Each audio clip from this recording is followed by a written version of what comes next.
Hey guys, welcome back to the shop. Today I am back on the Blazer doing some body work, or about to do some body work. Had to kick the hot rod out because I needed room. So it's finally time to take care of that rusty wheel arch. First I'm doing the driver's side, then I'm going to do the passenger side.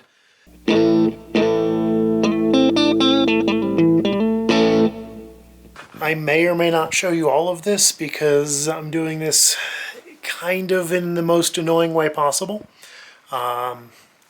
In theory, one should get the whole wheel arch, or better yet, just replace the whole quarter panel. It's a lot easier to just replace the whole panel than it is to stitch one back together.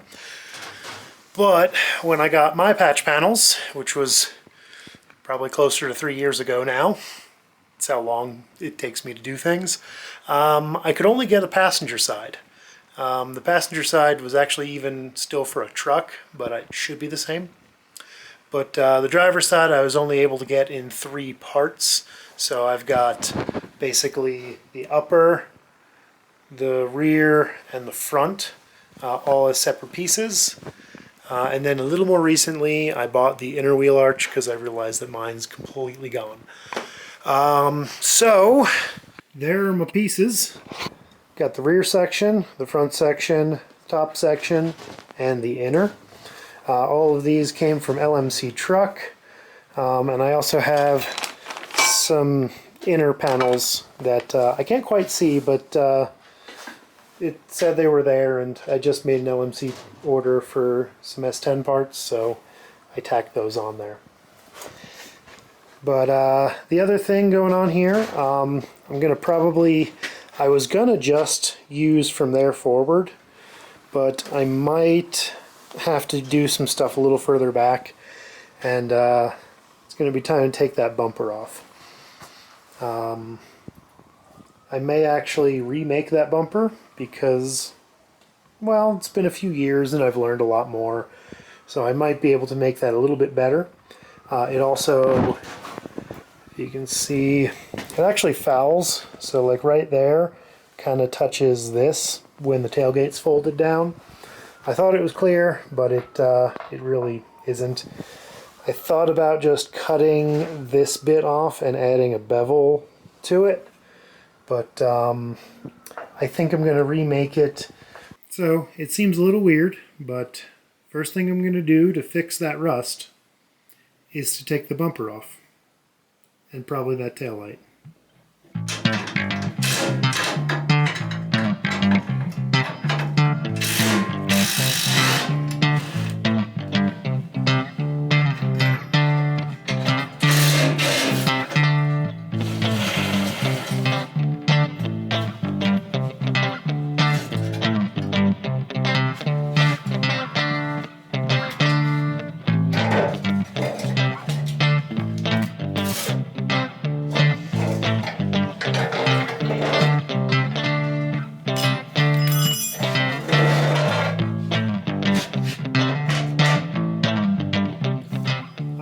Bumper's gone.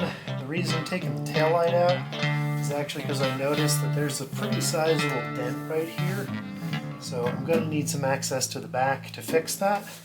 And I may actually just use that whole piece and replace all of this. And then just kind of press this out to meet the new panel.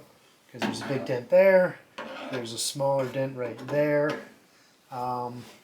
This one might be a result of the bumper, hard to say. But either way, we need the tail light out.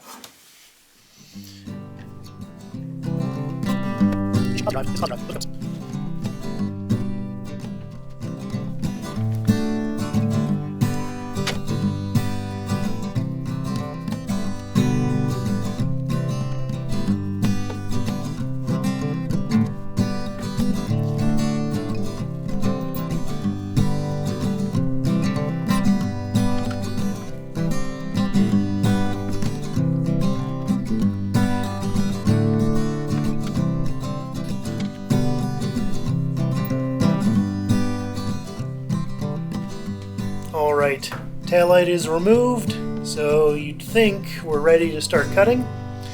but you'd be wrong. There's a few more steps before that. The next of which is going to be to basically measure where the wheel arch is, because, well, it's probably a good idea to measure where the wheel arch is. That way we make sure we get the new one in the right spot.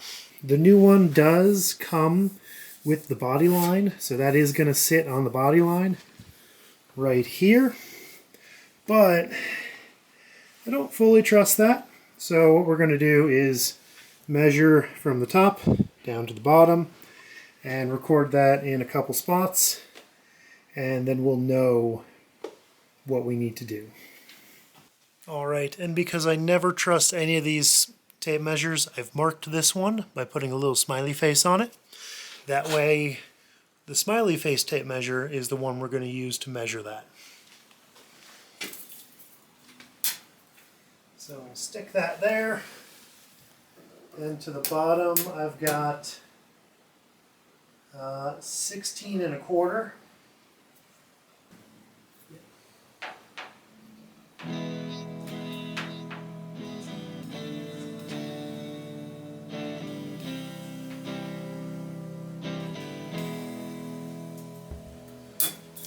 Alright.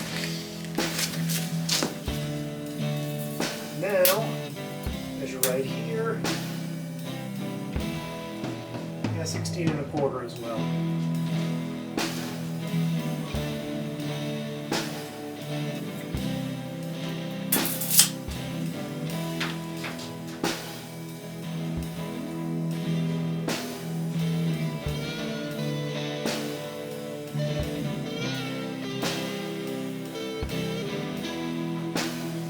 So, you know the top of the lip is going to be 16 1/4 inches from the top of the rail right there. I just got the end of the tape measure stuck, held up there where it wants to sit, basically against that weather stripping.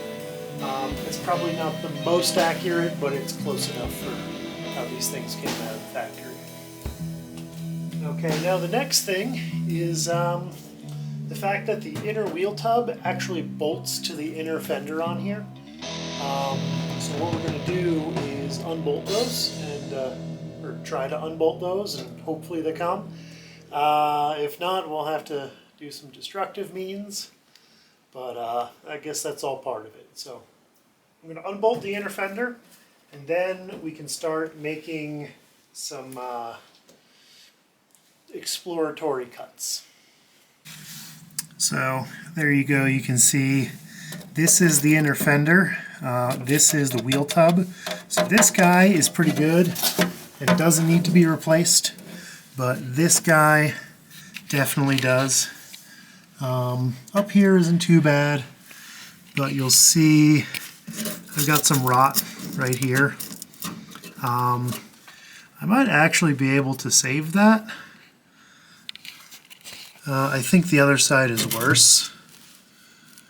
Well, no, there we go. There's our rot. And then it continues down there.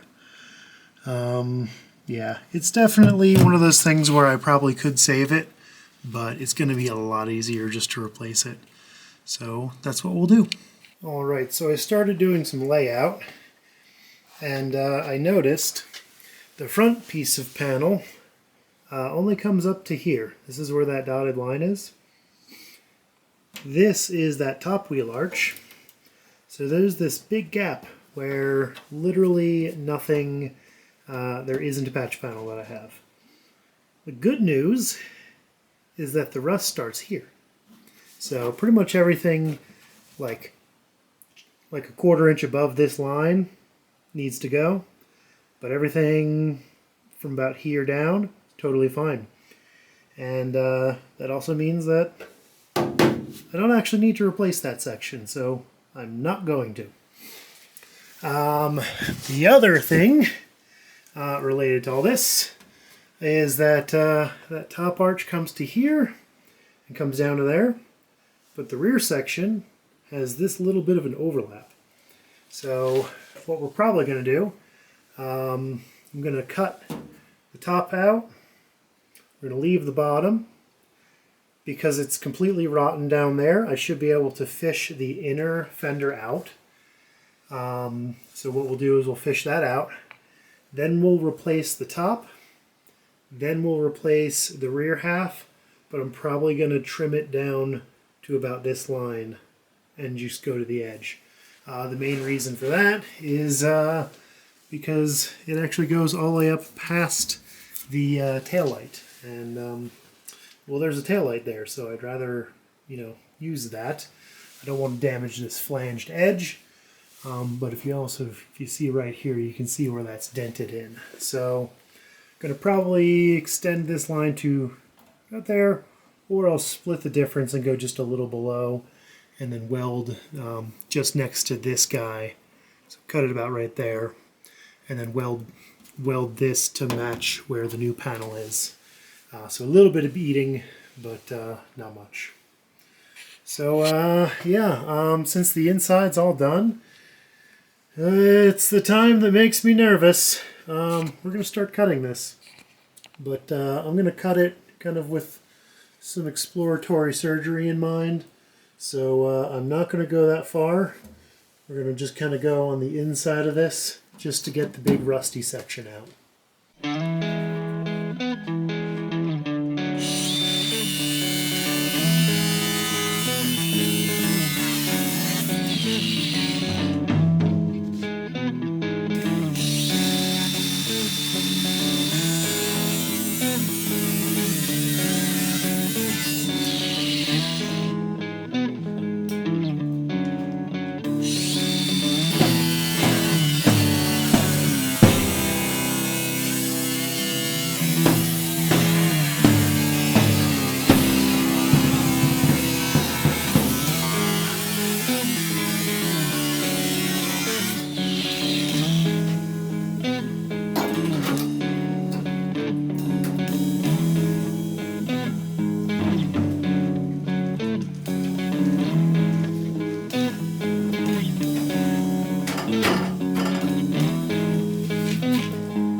That's the inner.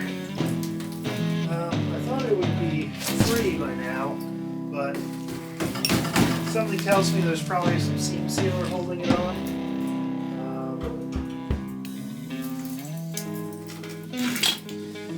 So I'm going to take some time and try to get rid of some of this. Since I can, I'll probably trim just a little bit higher. Hey guys, it's Eric from the future. Blazer's out of the garage. Looks like I didn't actually get any footage of the next few steps, but I did take some pictures. So here is the outer fender opened up a little bit more to see the crustiness of the old inner fender. Then here it is with the inner fender trimmed away, just kind of trimmed along that lip. And then here is me mocking up the new inner fender, trying to figure out exactly where it's going to go. So that leaves us with our where we currently are, which is going to be lining up and mocking up the outer fender so we can trim it down. Okay, so got the upper patch panel kind of clamped in place, measured from my marks up there. We are 16¼ inches there and there. So that's exactly where it's going to sit. I'm going to cut it below this body line right here. Main reason for that is this isn't very sharp and it's going to need a lot of, doing to make that good. So we're going to cut it right there. So once again, I'm going to take my carbide scribe. I'm going to basically trace the sheet metal that I already cut out.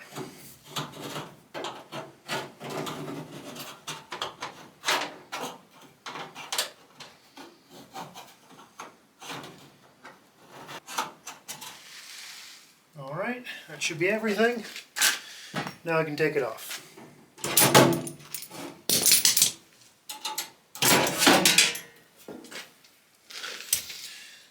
And there we go. I don't know if you can see it, but I do have a nice scratched line inside of there that I can follow for when I'm cutting this out.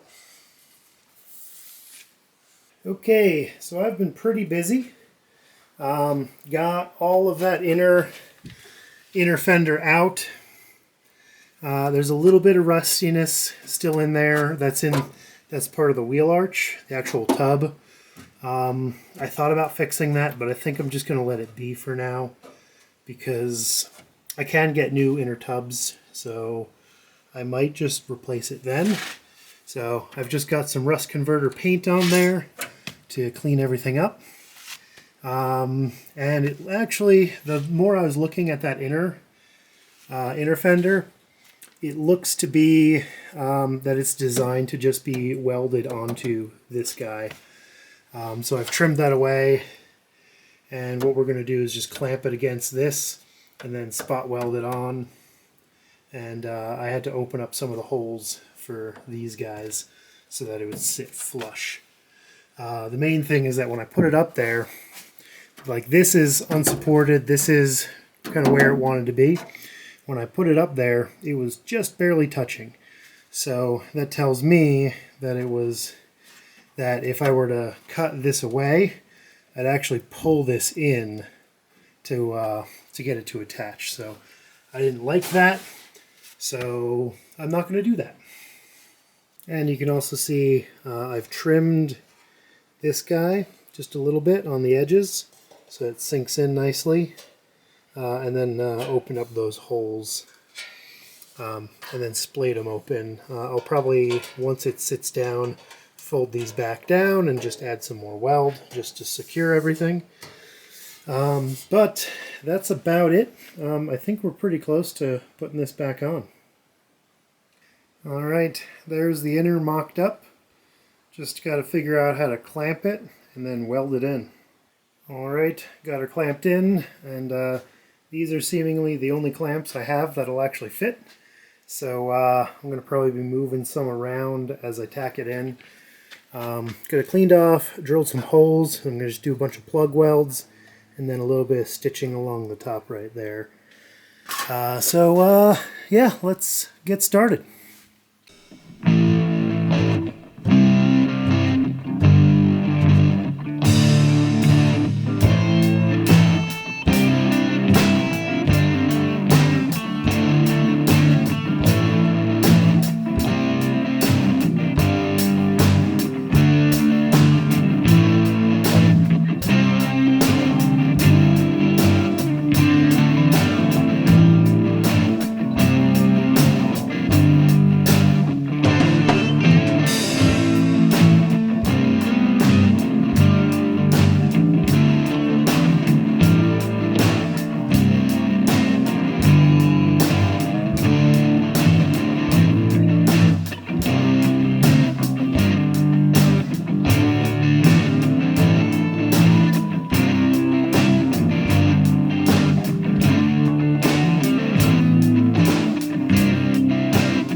Okay, so this video is getting pretty long, so I think we're going to end it here for today with the inner fender welded in. Next time we're going to go through and weld in the outer fender, stitch that all together. But we're going to stop that for this time and check back next week.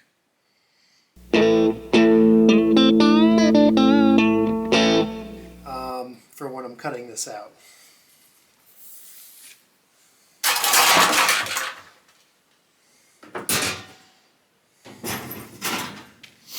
Oh, and if you were wondering, I put the moving blanket up there to keep any grinding dust or spatter off the window, because those slidey hardtop windows are pretty much unobtainium, and I'd rather not get it full of melty sparks.